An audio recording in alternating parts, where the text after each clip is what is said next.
Good afternoon, all. Today we will be going over donor-submitted contributions via the donor entry page. If you are working with a nonprofit who is eligible for the HCTC program, then you should have received this link from them, either directly or sometimes they might put it on their website. But yeah, this first page is going to be our Salesforce Access Agreement. You can read through this, but basically it's going to tell you how your information is going to be used and what information you will have to provide to fill out this form. And then you can click this checkbox here at the bottom that says that you acknowledge and understand how your information is being used. And you can click this blue continue button. This next screen is going to show us some resources for your own reference. Click that blue next button, and then you can search for the nonprofit that you're looking to submit your eligible contribution towards.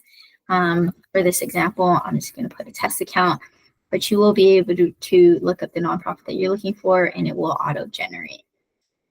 If it doesn't auto-generate when you look up the nonprofit, I would suggest perhaps looking up if they have a different DBA. So maybe their organization is one name, but they go by another name.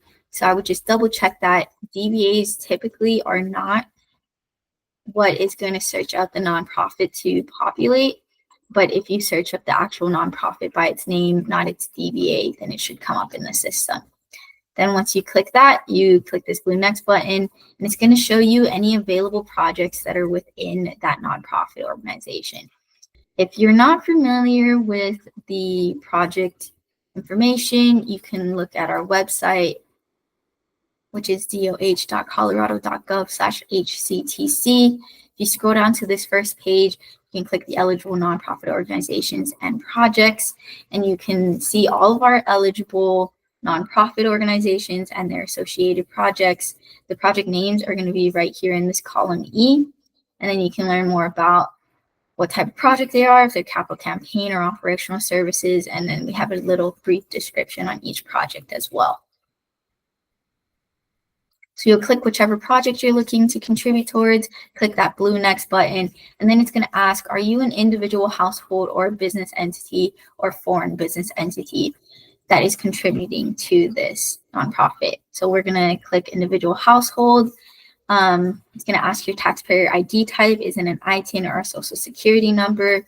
You'll put the last 4 digits of your taxpayer ID, your first and last name. If you have any suffixes, you can fill that in here. It is not a required field though, so you can leave this one blank as well.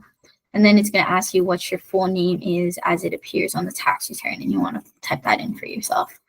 Then click this blue next button. It's going to ask for your mailing address and your email address and phone number.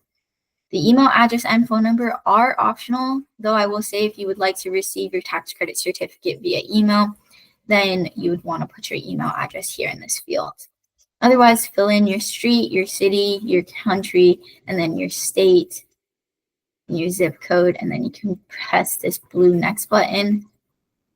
Then it's going to ask for your contribution details. If it's cash or in kind, you could put the contribution amount and then the contribution date.